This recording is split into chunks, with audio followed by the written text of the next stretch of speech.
actor Jaleel White was born in Culver City, California on November 27, 1976. He was raised in the Golden State by his father, a dentist, and his mother, a homemaker and post office worker who would later go on to become her son's manager.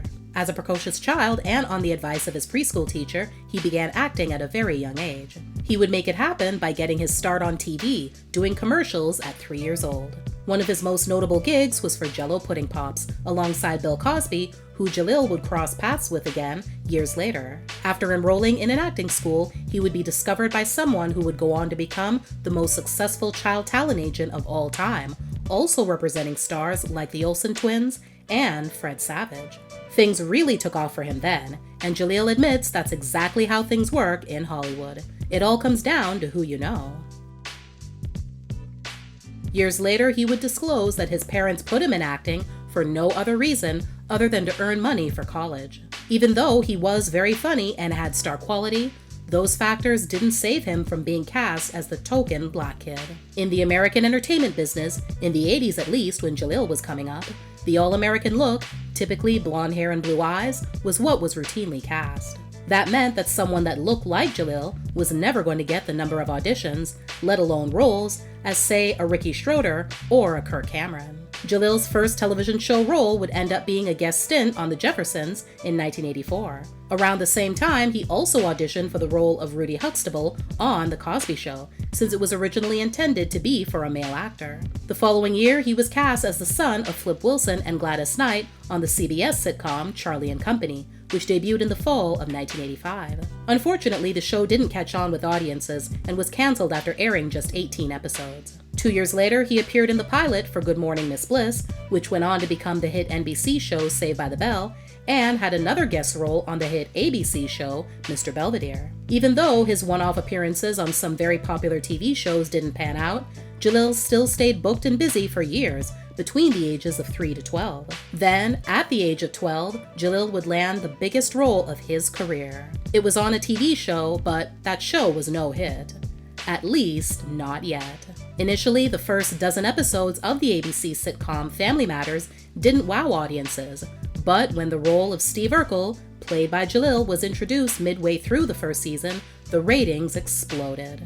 First thought of as a one-time guest appearance, the immensely popular reception he received convinced the creators that Steve needed to be a permanent addition, and immediately gave Jaleel a full-time starring role. Interestingly enough, before landing the role, Jaleel was actually on his way out of the entertainment business. He'd even let his agent know not to send him out on any more auditions. His agent's assistant, though, ended up being the one to send him out on this last one, largely due to the fact that they knew the character was a nerd, and Jaleel just happened to have braces on his teeth, which was a perfect addition to the look. Jaleel also played several other members of the Urkel family, including his alter ego, Stefan Urkel, and Steve's cousin, Myrtle Urkel.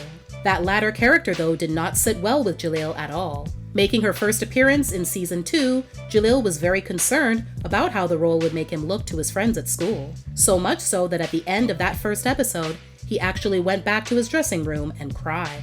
Jaleel's father had to have a talk with the producers to let them know that his son was never going to play that character again. However, after some time had passed and much reflection, die-hard Family Matters fans will know that Myrtle Urkel did appear once again. Even if you didn't watch Family Matters, everyone knew who Steve Urkel was, since during the height of the show's popularity, the character was heavily marketed with various products like breakfast cereal and an Urkel doll. Strawberry banana fruit flavor so fine. Just one little bite and I know she'll be mine. Let me introduce you to the Urkel doll. He's got my looks, my laugh, my voice, and all. Can I do that? As great as the chemistry was that came across the screen episode after episode, behind the cameras, the energy was off. Way off. Many years later, Jaleel, as well as Jo Marie Payton, who played matriarch Harriet Winslow, and Reginald VelJohnson, who played patriarch Carl Winslow, would speak candidly about tensions on the set from the moment the role of Steve Urkel was introduced. According to Jaleel, he believed that Jo Marie, Reginald, as well as Thelma Hopkins were probably all led to believe that their previous work in the industry afforded them the title of lead star on the show. Not to mention, the focus was always intended to be centered on the Winslow family. So when Jaleel came along and stole the spotlight, so to speak, they didn't like it one bit. Things stayed that way for the first 2 seasons, before slowly starting to get better, as the cast became very much like a real family. Another fan-favorite character on the show that had a long run was Myra Monkhouse, Steve's love interest, played by Michelle Thomas. Sadly, just a few months after the series wrapped, Michelle passed away following a battle with stomach cancer. Not only did her and Jaleel's character have a lot of screen time together, they developed a very close friendship. Jaleel even described Michelle as a big sister, and, to this day, tears up at the mention of her name. When the series ended in the summer of 1998, Jaleel wasn't the least bit upset about it, since by that time, he'd become disillusioned with his role. After all, he was 21 at the time, and ready to move on to bigger and better things. Due to the character's popularity, though, and being so tightly defined by it, he endured a long uphill battle, trying to be seen as anything else. Jaleel was so over the role that the next year, he did an interview where he was quoted as saying, "If you ever see me do that character again, take me out and put a bullet in my head and put me out of my misery." Another aspect of the role that affected him negatively was people using it to categorize him as not being black enough. In 2021, he told an eye-opening story to Mayim Bialik on her podcast Breakdown about the day he met director Spike Lee, someone whose work he greatly admired. Upon meeting him, Jaleel knew right off the bat that Spike wasn't nearly as enthralled with him as he was with Spike. Then the opportunity came for Jaleel to be a part of Spike's 1996 film Get on the Bus. Not as a featured actor though, only as an investor. When the idea for him to actually be in the film was presented, it was immediately rejected. Jaleel's own grandmother, he says, even questioned why his mother let him talk white.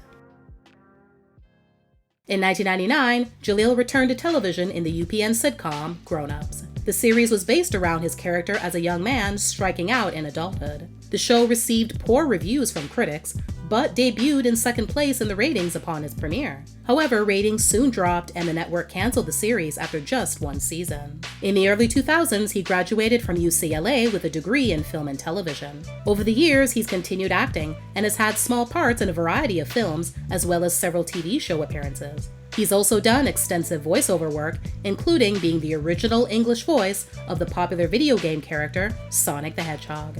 Within the first decade of the new millennium, Jaleel also became a father to a baby girl. 13 years after he stopped playing the Steve Urkel character, Jaleel did an interview with Vanity Fair, where he finally addressed his 1999 Bullet comment about the role. He says it was taken out of context, and it really came from a place of it no longer being a cool thing anymore, like it was when he was younger, and wanting to separate himself from that image as a young man in his early 20s. Jaleel put his dancing skills to the test in 2012 when he competed on the 14th season of Dancing with the Stars with partner Kim Johnson. The experience wasn't all sunshine and roses though.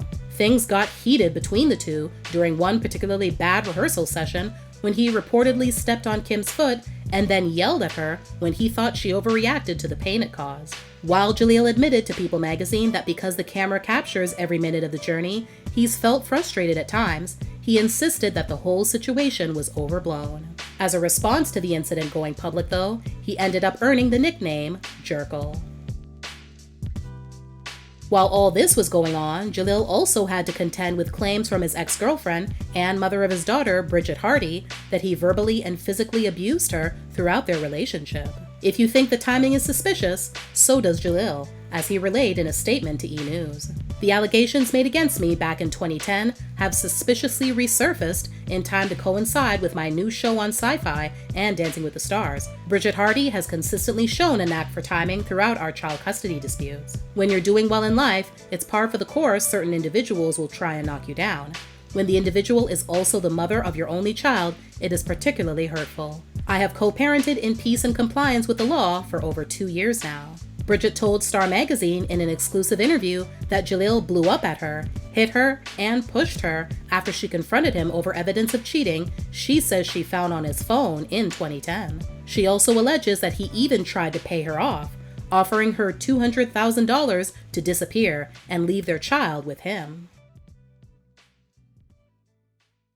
In 2020, Jaleel debuted his podcast called Ever After, where he chats with fellow child stars to see how their paths diverged from their early days of fame. Jaleel used his 2021 TV One Uncensored episode to reveal quite a bit of unknown information about his Hollywood experiences. One thing he's never spoken about until then was his fallout with Bill Cosby. As time went on, Jaleel had forged a close relationship with him that even included dinners at the longtime comedian's home. In the episode, though, he still doesn't go into any detail about what actually happened, and chalks it up to being raised in an environment where he was taught to always respect his elders.